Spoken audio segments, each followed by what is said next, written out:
Pessoal, 2025 está chegando ao fim e vamos falar um pouco dos vencedores do futebol mundial e do futebol nacional aqui no Brasil também, né? Não dá para negar que o PSG foi o grande vencedor do futebol internacional, né? Ele venceu os 5 principais títulos que ele disputou, venceu a Copa da França, venceu a Ligue 1, venceu a Supercopa Europeia, né, contra o Tottenham no final da temporada, já início da temporada atual. Venceu também o Intercontinental no final do ano contra o Flamengo e teve a vitória na UEFA Champions League, que é o principal torneio de clubes do mundo, né? Não só da Europa como do mundo, né? O PSG fez uma campanha razoável na primeira fase, né? E teve que passar pelos playoffs, mas chegou muito bem no mata-mata, né? O mata-mata contra as equipes inglesas, ele enfrentou 3 equipes inglesas, né? Liverpool, Aston Villa e Arsenal, e passou super bem por essas 3 equipes, né? Jogando futebol envolvente.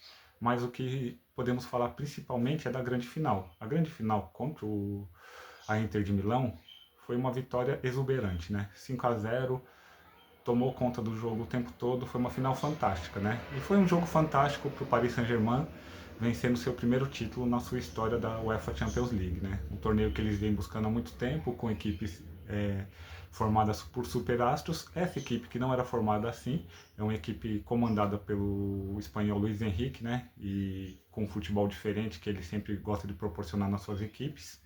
Fez um grande campeonato, principalmente uma fase final exuberante, né?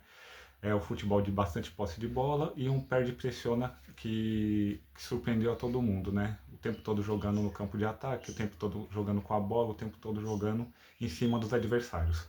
Mas a final 5-0 em cima da Inter de Milão foi fantástica, né?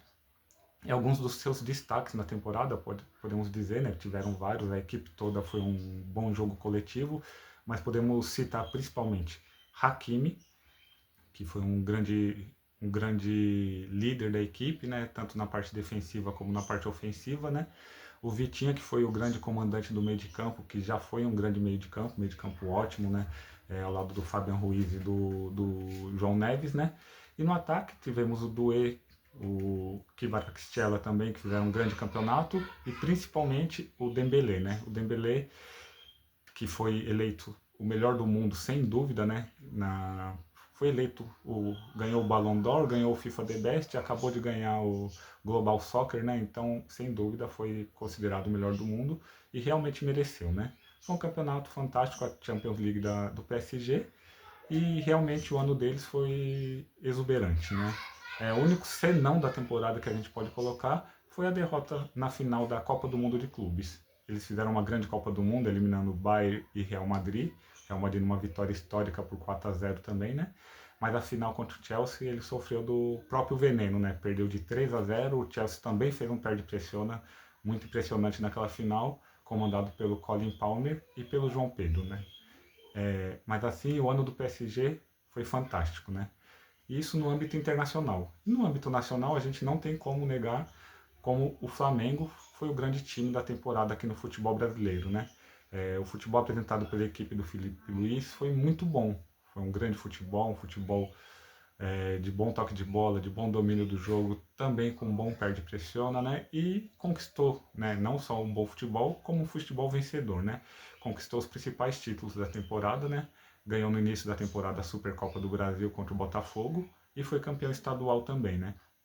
E no segundo semestre, aquele embate contra o Palmeiras fantástico, ponto a ponto no Campeonato Brasileiro, e a vitória sobre seu rival durante esse campeonato, aquele 3-2, praticamente, não é que decidiu o campeonato, mas deu uma arrancada para o Flamengo ser o campeão brasileiro, título que ele já vinha perseguindo há alguns anos, e também a vitória na final da Libertadores, né? A vitória de 1-0 com o gol do Danilo, do Flamengo, contra o Palmeiras, deu o título ao Flamengo de tetracampeão da Taça Libertadores da América, sendo o primeiro clube brasileiro a chegar a esse nível, né? Tínhamos alguns tricampeões, agora o único tetra é o Flamengo, né? E parabéns pelo grande ano aí do Flamengo. E também eles foram muito bem em 2 torneios mundiais, né? A Copa do Mundo de Clubes, onde o Flamengo foi bem no jogo contra o Chelsea, venceu o rival inglês por 3-1 numa vitória incontestável. E não podemos esquecer, né? O Chelsea, como já citamos, foi o campeão do torneio lá na frente, né? E aí enfrentou o Bayern de Munique, acabou perdendo por 4-2 num jogo que conseguiu jogar em alguns momentos, mas teve alguns erros, né, que proporcionaram a derrota, né. E na final do Intercontinental contra o Paris Saint-Germain fez um jogo muito bom. Vamos tirar essa questão do igual para igual, né, que é uma coisa que se fala muito. O PSG foi melhor em boa parte do jogo, mas o Flamengo também teve grandes chances de ganhar, né. E temos que ressaltar o sistema defensivo desse Flamengo do Felipe Luiz, né? Uma equipe que toma poucos gols, uma equipe que defensivamente ela é muito forte, né? Com seus Léo, né? O Léo Ortiz e o Léo Pereira, mas uma equipe muito entrosada e muito forte defensivamente, mas que também faz muitos gols, né?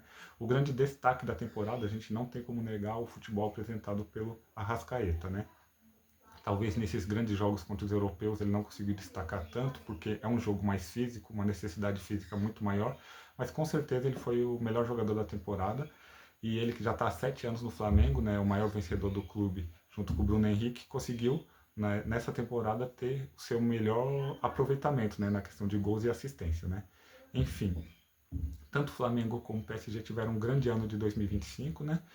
E aí, eu gostaria de saber de vocês, o que vocês acham? Será que em 2026 essas equipes vão conseguir manter esse mesmo nível? Vão brigar de igual para igual? Comentem aí o que vocês acham aí no comentário do vídeo. E é isso aí, pessoal. Curtam, se inscrevam no canal Rafa do Futebol, compartilhem nosso conteúdo aí para fortalecer o canal. E um bom ano de 2026 a todos, que logo logo teremos mais conteúdos. Um abraço a todos. Valeu!